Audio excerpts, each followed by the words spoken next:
Welcome back to part 4 of the never-ending lecture on European exploration. In our previous lectures, we've talked about the general motives and methods of European exploration, and we've gone through various countries in Europe that have explored and why they did it and where they explored. So in part 4, we're going to look at the Columbian Exchange and how it impacted Europe and also the Americas. In future lectures, we'll learn how it impacted the other regions of the world as well. So let's start with a definition. The Columbian Exchange is what historians call the interchange of ideas, goods, crops, pathogens, flora and fauna, or plants and animals from one hemisphere to the other as a result of this new exploration and contact. And if we look at this, right, we can see some examples that from Europe we're going to get a whole bunch of diseases. The big ones that we need to talk about are smallpox, influenza, and malaria. Those are going to be some Eastern Hemisphere diseases that will go to the New World, the Western Hemisphere, and have an absolutely huge impact because the people have no resistance to them. They've never been exposed to them before. So more about that in a future slide. In addition to that, Eastern Hemisphere crops like bananas and sugarcane, citrus fruits are going to make their way, coffee are going to make their way from the Eastern Hemisphere to the Western Hemisphere. We will see that this will actually increase life expectancy for people in the Americas, well, those who survived the pathogens. Also, we're going to see Asian and European and African livestock, cattle, sheep, pigs, horses, etc., make their way to the New World, which will also extend the lives of people that survived the pathogens because now they have access to more labor and they also have access to more protein. So lots of things, some good, some bad, are going from the old world to the new. And then it goes the other way around too. And so a whole bunch of New World crops like pumpkins, peanuts, tomatoes, corn, potatoes, the main ones, are going to be going from the Americas to Europe. And as we're going to see, this is going to cause Europe's population to drastically increase with all these new sources of calories and these new sources of vitamins. And so let's start with the demographic impacts. And so as the Europeans go from the Eastern Hemisphere to the Western Hemisphere during exploration and colonization, they're going to bring with them, like I said, smallpox, measles, and influenza, and malaria. And it's going to have a huge impact on the natives because what we call this is a virgin territory. The natives have been cut off from the rest of the world for thousands of years, and so their bodies have never been exposed to these pathogens. So they have absolutely no immune system that can fight this off. And so we're going to see in some places as many as 90% of the people in the Americas will die off in a few years just because they're exposed to these smallpox and measles pathogens. Now, the Europeans would either carry it on board with them accidentally because they were infected, or they'll carry it with them because there will be rats and other kinds of rodents that will carry these diseases as well, and they'll get off the boat when they land. And so we see on this bottom right-hand picture here, we see that the New World population is going to dramatically drop in the 1500s. Now, there's a lot of debate about how many Native Americans there were. We don't have a really accurate count. There could have been 25 million, there could have been 100 million. We just don't know. That estimate keeps changing, but as we see in this graph, the important thing is to understand whatever the number was, it's going to drastically come down because of this exposure to not just European and Eastern Hemisphere diseases, but also, as we're going to find out, the Europeans will come and conquer and kill people as well, and so that will also cause lots of death and destruction. But the main killer here is the pathogens. All right, let's talk about malaria. So malaria is a disease that is going to be transported by mosquitoes, and so this virus lives in the mosquito. So when a mosquito bites something with malaria, it sucks up that virus in the blood, and then when it then bites another person, it's going to then transmit that virus to the new person. And so we're going to see in tropical areas, this is going to be a big killer of people, of Native Americans, and also Europeans who come as well, malaria. Now, the further north you go, we don't see this as really as bad of a pathogen because mosquitoes like warm, wet climates, and so it's not going to be as tough of a killer as we do see in the Caribbean, other places. All right, Conquest, we've already talked about, is also going to kill a lot of people. And so we see the population going down. However, as time goes on, the population of the Americas will eventually rebound. One, because Native Americans that do survive will start to get some resistance to these diseases, and so fewer of them will die off. A second reason is that the population of the Americas will go up, not because of Native Americans, but because of all of these European and African immigrants that are coming into the New World. Europeans traditionally coming by choice, unless they're indentured servants, which we'll talk about later, but also many Africans, millions of Africans coming not by choice, but because they are going to be slaves. And we'll talk about the slave trade later. So this is going to beef up the population of the Americas after a lot of Native Americans die off. All right, let's now talk about the impact of the Columbian Exchange on the Europeans' population. And so as we see right here, this is a population graph of the world, but it also works for Europe. And so in period 1, the European population was going up because of new crops from Asia. As they were engaging in the Crusades and long-distance trade, we talked about new versions of wheat and citrus crops coming up, and so the population was going up. But then also we had the Black Plague in period 1, and so that means this population went down. And so what caused in period 2, which is going to be right here on the chart, why does the population skyrocket so much? And it's because all of those Columbian Exchange crops from the New World, specifically maize, tomatoes, and potatoes, right, are going to be coming to Europe. And so now we have a new crop that could grow in regions that crops couldn't grow before. It provides a more varied diet for Europeans, and so people start to live longer and their population goes up. Right, and so here we see some of those crops. Maize or corn, that's going to be probably the most important crop. Potatoes as well. And then also I just put a turkey in here because who doesn't love turkeys? But we're going to see new sources of protein as well enter Europe. But the most important thing are these two crops. Right, and so that's the demographic impact of the Columbian Exchange, both on the New World, where the population go down, and then it comes back up again, and then also is Europe, where it starts to really go up because of these New World crops. Now let's talk about the Columbian Exchange's impact on the economy, mostly of Europe.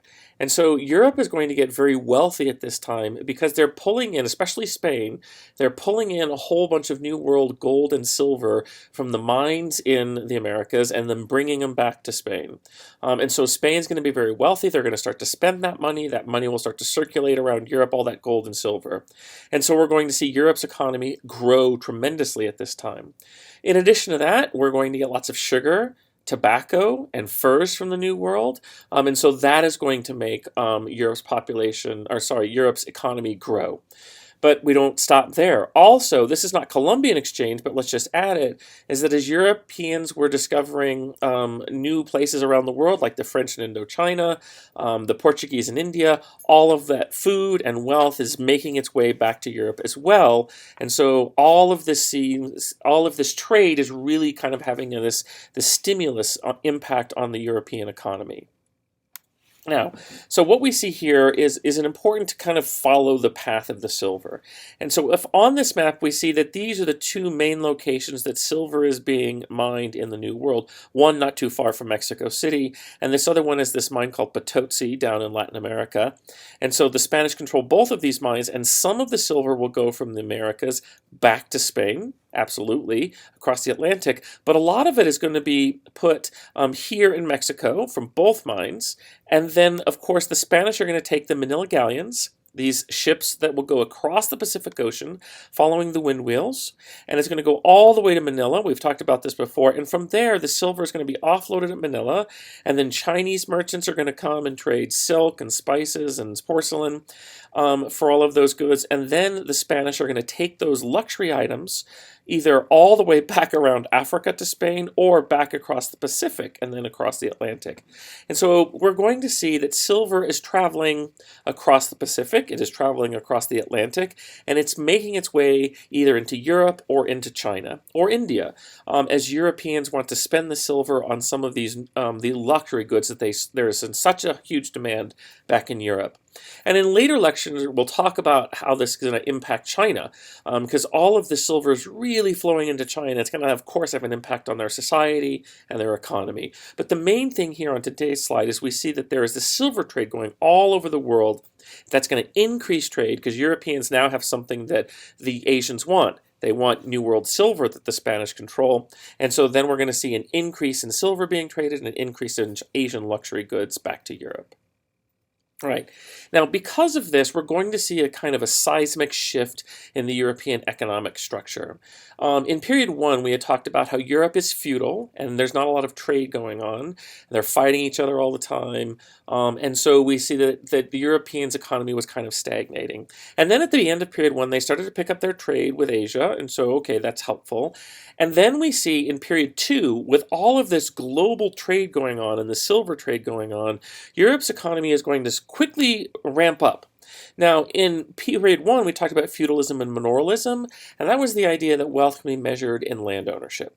But now, it doesn't really matter how much land you own, it's how many ships you own, how many shipping lanes you own, how many merchants can get into a port. And so the measure of wealth now is not land, it is money in the form of trade goods. It's money in the form of silver, right? And so we have a shift in the way Europeans think about wealth. We're going from land-based wealth in manorialism and feudalism to what we now call early capitalism. Capital means money, and so it's moneyism, right? It's the idea that your economy is now based on not land ownership, but on trade and how much money or capital that you can acquire to buy those luxury goods you like, right? And so the reason I have this picture here is because we're going to see a societal impact in another slide, is that we go from the nobles being powerful because the nobles own land to merchants starting to become powerful because the merchants are controlling this new access to wealth, these trade routes.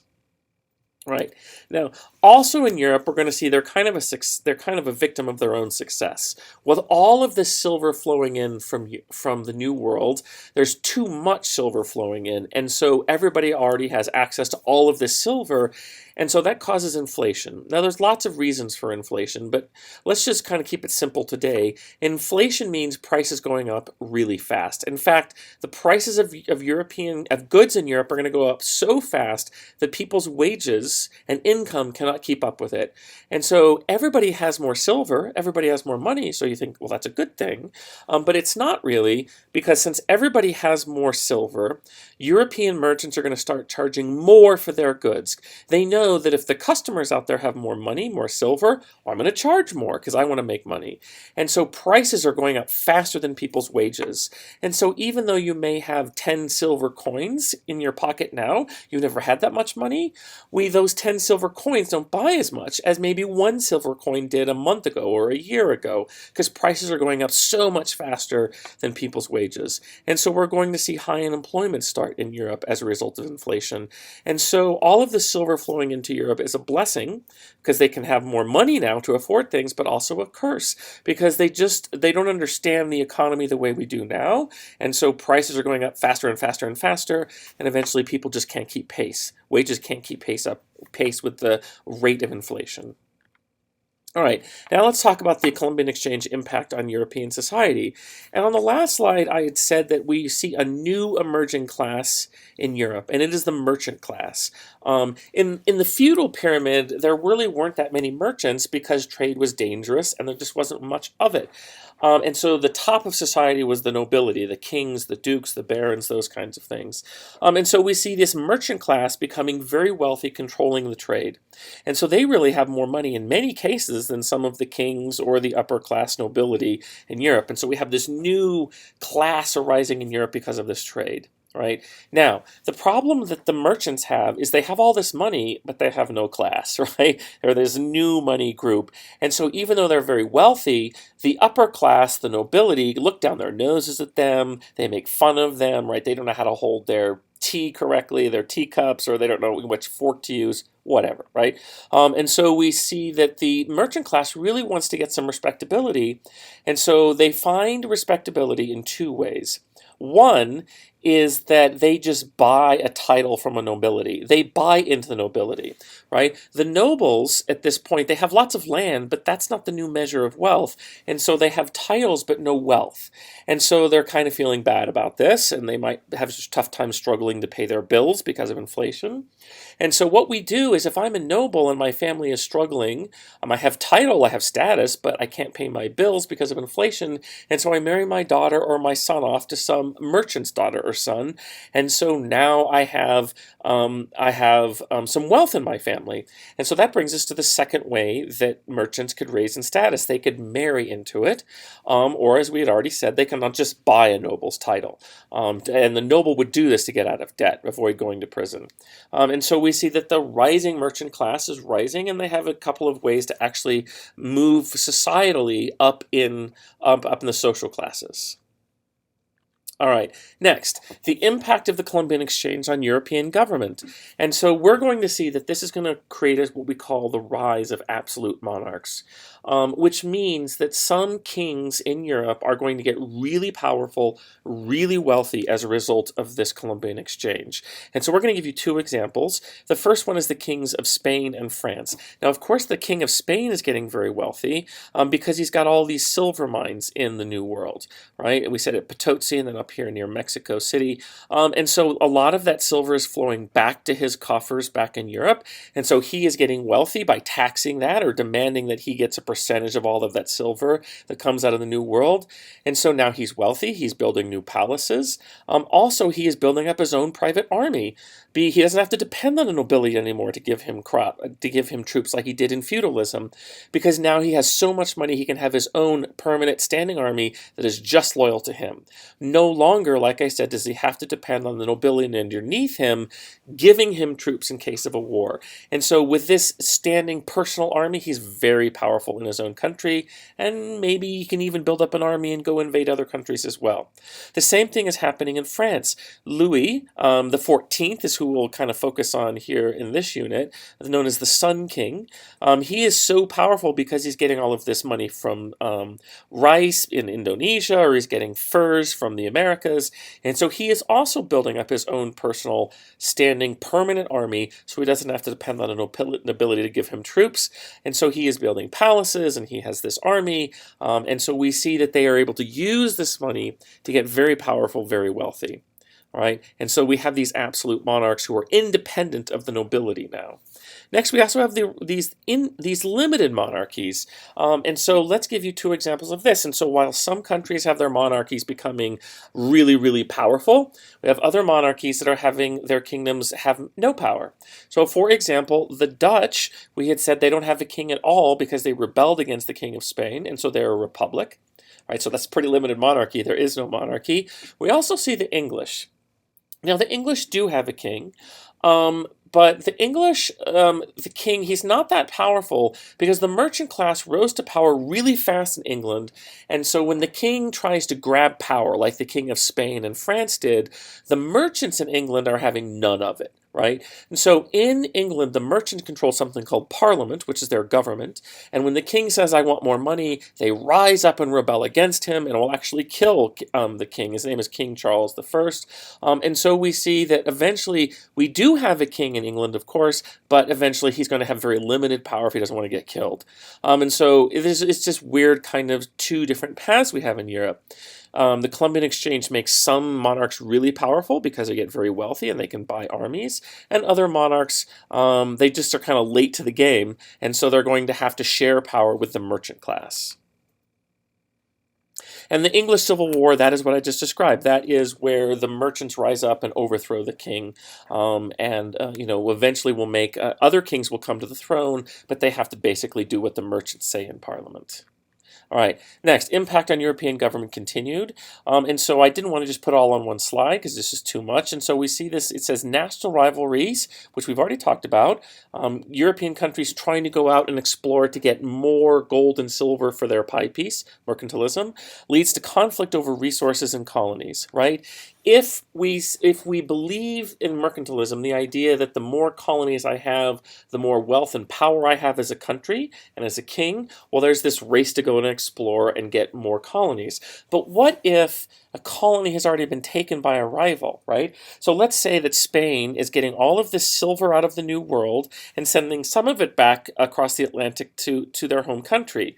Well, what I could do is I could hire some pirates and they could go rob those silver ships in the Caribbean and then redirect that silver to me in England instead of to the Spanish. And so we're going to see this is the age of piracy. Basically, the high age here is in the 1600s, the 17th century, where the English and the French and the Dutch are going to hire privateers or pirates to go out and steal the Spanish treasure ships as they try to make their way back to Europe. Also, we're going to see European piracy here in the Pacific and in the Indian Ocean as well as they try to steal their rivals' wealth. Next, we're going to see actual wars develop. And so at the very end of period 2, in the 1750s, what we're going to see, and the beginning of period 3, we're going to see something called the 7 Years' War. And that's what it's called in Europe. In the Americas, it's called the French and Indian War. And that is a great example of a national rivalry war because at the beginning of the war, England owned the purple areas here of North America. The French owned this orange area, and the Spanish owned the green area, and so it was unclear who controls North America. Spain, France, and England all say it's theirs, and they want more and more of it. And so this rivalry for who controls North America and its resources will eventually lead to a world war that starts in North America. It's for who gets to control North America, and of course then it'll spread back to Europe and all the other colonies around the world that these countries have. At the end of the war, and this war basically is at the very beginning of period 3, but for some reason advanced placement says we should talk about it here in period 2. At the end of this war, England is victorious, England and Spain are victorious, and the French are completely, if you look on this map on the right, there's no French here, right? They're completely chased out of North America because they lost the war. And so again, this is an example of a war for national rivalries, who gets to be the dominant European country. All right, next, impact of the Columbian Exchange on European culture. And so it says the discovery of new world and contact with other cultures leads to. And so the Europeans in period 1, the church, the Catholic Church was very powerful, and they had not just political power, but moral power as well. And they said, this is how you should believe the world is. This is the things you should do and not do. These are sins. These are not sins. This is what's good. This is what's bad. And the Catholic Church basically had a control of knowledge, and they had a control of morality. Well, when we start to discover other places around the world, well, the Bible doesn't say anything about that. The Bible doesn't say anything about Native Americans in the Americas. It doesn't say anything about Southeast Asians. And so this starts us to question the church. Because if the church was wrong about this, right? If they didn't know about this, what else don't they know about? And so this age of questioning starts to develop in Europe, where we have all of these new worlds opening up, and so maybe it's time for a new rethinking of the world. And so we'll talk about this more in other lectures, but the scientific revolution happens in part because of this exploration, that, wow, since we're thinking of the world in new ways, maybe we should not trust the church, and it says that God has determined why rainbows happen, or why earthquakes happen, or whatever, right? Maybe there might be a logical, reasonable, scientific reason for this. And so the point I'm trying to make is that exploration causes us to change our mindset, right? Maybe now we don't know everything, and so we should think of new things and new ways to think about the world. It also is going to lead to the Enlightenment. The Enlightenment, again, more detail in a future lecture, but the Enlightenment is this idea that we should not just rethink religion and how we view the world, but we should rethink how human society actually works. Maybe we shouldn't do what kings and popes say. Maybe there's a new way of looking at it, something that's more logical and scientific and thoughtful. And so this idea of opening up new thought processes that the discovery of these new worlds created is going to revolutionize how we think about things in Europe. All right, next. The Reformation. So the Reformation also happens right after exploration. And the Reformation, again, is a religious new way of thinking. It's that maybe the Catholic Church doesn't know everything, and so maybe we should rethink how we look at the Bible. And all of these things, they deal with different aspects of society. The scientific revolution is obviously dealing with nature. The Enlightenment is dealing with human society and governments. The Reformation is dealing with religion. But all of these are revolutionary new ways of thinking because the discovery of the new world and new parts of the world showed us that we don't know everything, and maybe we should be opening to thinking about things in a different way. All right. Next, increased literacy. The merchant class, as I told you, is rising. Merchants are becoming powerful and wealthy, and of course, merchants have to be literate. They have to be able to read reports of, what's in the hold of my ship. They have to be able to do math. They have to be able to communicate with their trade contacts around the world. And so literacy is on the rise. And of course, if more people can read and write, that means more people can think for themselves. Instead of just being told, oh, just do this because I told you, now I think, well, I think I can think about this and write my ideas down and share it with other people. And so we're going to see the development of the printing press in Europe at this time, and that coincides with a demand for more literacy and people questioning. Education makes people question. I mean, in the West, right, the symbol for education, the apple, is also the symbol for knowledge, right? The apple. And the symbol for being something forbidden is the apple. And because it's the church at that time didn't want people to think for themselves. They didn't want people to question the church. And so we see that society is going through dramatic changes, in part because of the discovery of exploration. All right, next and last on this list, we see that also we're going to have a tremendous time of arts and literature in Europe at this time. Now, at the end of period one, we had something called the Renaissance, which is where the Italian city-states that were growing wealthy based on Mediterranean trade were taking some of that wealth and they were expressing their wealth by supporting artists. That's what it means to be a patron of the arts. This is a way for rich people to show off that their wealth. They'll hire somebody to build a new palace for them or paint their portrait, right? To show everybody, look at me, I'm wealthy and I have so much wealth that I can just waste it, quote unquote, on, this sculpture or this painting or this palace. I don't have to worry about where my next meal is going to come from. And so the Renaissance is going to start in Italy, but then as the rest of Europe starts to engage in trade and get colonies, the Renaissance is going to move north out of Italy. And it's the Renaissance is this rebirth of Europeans caring about art and literature and reason and logic. And so we're going to see that the arts go through a revolution and transformation at this time. All right, so let's now look at our learning objectives. Number 20, define the Columbian Exchange, right? It's this exchange of goods, ideas, flora, fauna, pathogens from one hemisphere to another, and give examples of its interaction. And we said probably the best example of pathogens is talk about smallpox or measles. We had said the best example of crops going from the New World to the Old would be potatoes or maize or corn. Right. 21. Analyze the short-term and long-term demographic changes in the Americas due to the Columbian Exchange. And so we said short-term change is the Native American population is going to drop off, right? Because they're exposed to these new pathogens. But then over long-term, the population of the Americas is going to rebound because natives get some resistance to these diseases. The population grows because Europeans are moving in. The slave trade is bringing African Americans in. We also see new crops and animals come to the Americas, which gives people a more varied diet. And so we see people can eat more. They have more calories, and so the population rebounds. 22. Describe the demographic changes in Europe. And so we had said that the raw population of Europe just skyrockets at this time because of New World crops. Economic changes. We had seen we're going to shift from mineralism and feudalism to capitalism. Social changes. We're going to see that there's going to be all of these, that the merchant class is going to rise up as they start to control this trade, and they're going to move up into the upper classes. We had also talked about political changes, how some European monarchs are going to get wealthy off of the Columbian Exchange and become absolute monarchs with their own private armies. And then cultural changes. That was the last slide we just did. We talked about all these new ways of thinking.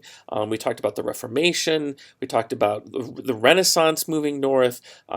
We had talked about, on the previous slide, we had talked about the Enlightenment, the Reformation, all of these happening in part because of the exploration and opening new ways of thinking up, right? So now we're going to get into the very last part of our lecture in part 4 here, and this is a very brief section, and it talks about areas not engaging in naval exploration.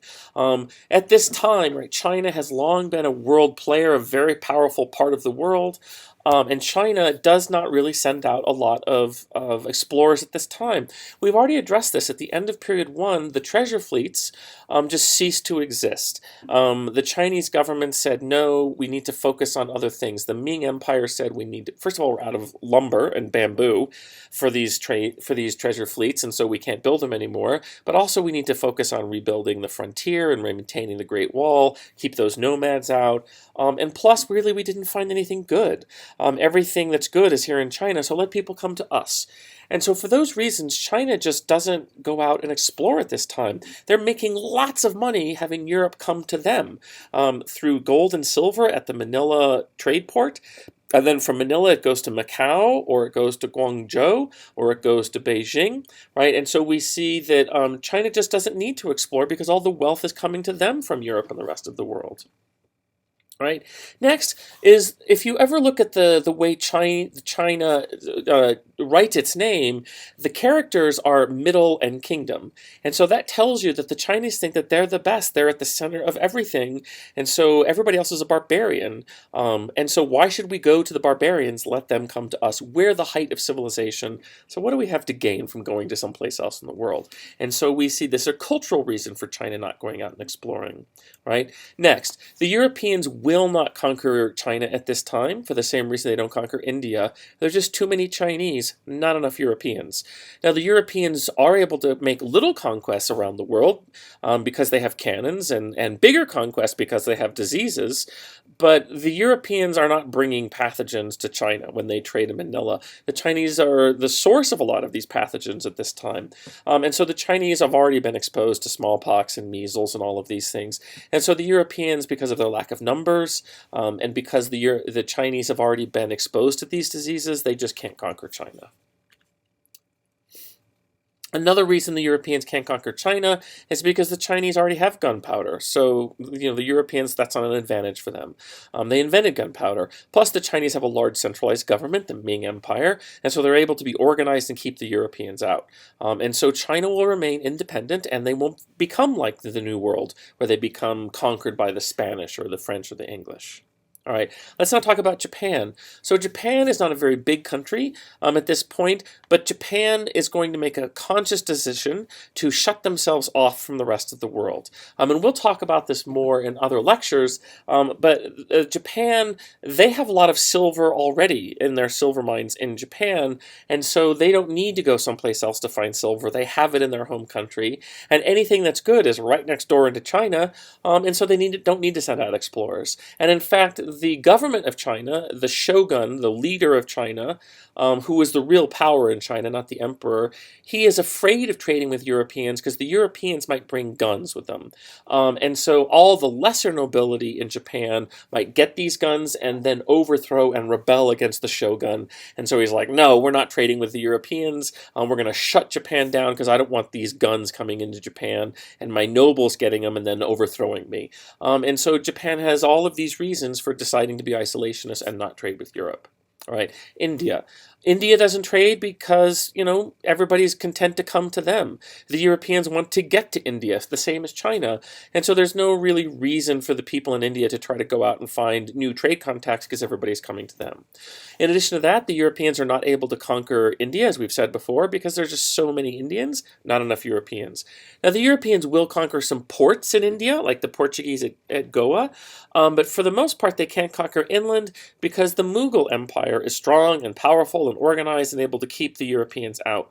And in addition to that, they have already access to gunpowder weapons. They've already been exposed to Eastern Hemisphere diseases. And so all of the advantages that allowed the Europeans to conquer the New World, well, they don't have them here. And so we see that the Europeans may conquer ports in India at this time, but not inland.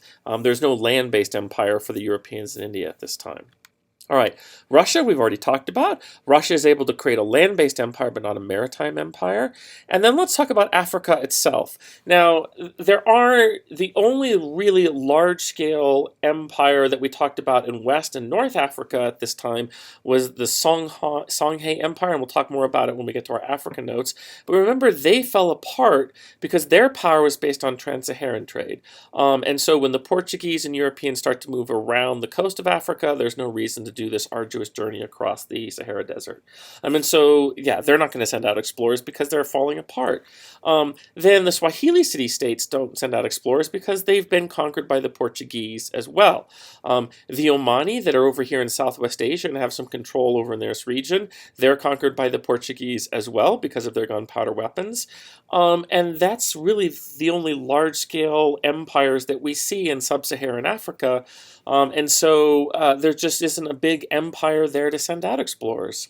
So now let's talk about, do the Europeans conquer Africa at this time like they did the Americas? And the simple answer is no. One, there's a lot of Africans. And there's not enough Europeans yet to conquer it. A second reason is geography, is that Africa sits on this really high plateau, right? And when you get to the coast of Africa, it drops off to the coastline. So here's the coastline of Africa. And so if the Europeans pull up in their ships, right, here's their ship, they can't actually, like they did in New France, go up the Mississippi or go up the St. Lawrence Seaway. They can't go into Africa because they hit these waterfalls, because Africa sits on this kind of raised platform. And so the Europeans cannot get inside of Africa to conquer it. So they will be able to conquer some ports because they have gunpowder weapons, but that's about it at this point. And then one final reason that the Europeans can't conquer Africa is because of malaria. The Europeans have no resistance to malaria, and so when Europeans actually try to get into Africa, they will die off in a big way because they get bitten by these mosquitoes that carry this virus, and so the Europeans just die off. And so the interior of Africa in period 2 is still controlled by Africans, and so it's this big question mark. We just don't know what's in there as Europeans, and so that's why it gets this nickname as the Dark Continent. It's because we just don't know what's inside. We've been able to conquer some parts on the outside, some ports maybe, but that's about it. And so Africa will remain unconquered by Europeans until period 3. And in period 3, the Europeans will get machine guns, and they'll get quinine, which is a drug that helps you not die from malaria. And there'll be other reasons, but in period 3, Europeans will conquer Africa, but not yet, not in period 2, for the reasons we just said. And so let's finish this long part 4 up with learning objectives. And so explain why China was not colonized. We had said there were too many Chinese. They had a strong, stable government. They had already been exposed to diseases. They have gunpowder weapons, and so Europe is not able to conquer China at this point. And why don't they engage in exploration? And we had said that everybody just comes to China, so there's no reason for them to go out and explore. Number 24, why did Japan close itself off? We had said for a variety of reasons, but one is Japan has its own silver, so it doesn't need to go find sources of silver. It's right next to China, so it doesn't need to send out explorers to go find good stuff. China's right next door. And also they isolated themselves because they don't want guns coming in to destabilize the government. Number 25, analyze why India and Africa were not colonized by Europe at this time. India, because just like China, there's too many people. They have a strong centralized government. They have gunpowder weapons. They have some resistance to these diseases, and so there's no way Europe is able to take over India. Africa, we said it's a lot of geographic reasons that they just can't get inside of Africa because if it's this plateau, Africans have already been exposed to these diseases. Now there are not any big large-scale empires to keep out the Europeans, or not very many, and so that's a difference between India, China, and Africa. But really it was diseases, right? The Europeans just could not get and conquer Africa because they just didn't have any resistance to malaria at this point. All right, 26, why didn't the Russians engage in naval exploration that much? We had said that really they're content, for the most part, to go and build a land empire, plus they don't have a lot of ports at this time because they're so far north, and so that's why they don't engage in a lot of maritime exploration. And so that finally finishes up our lecture on part 4. Hope you enjoyed it.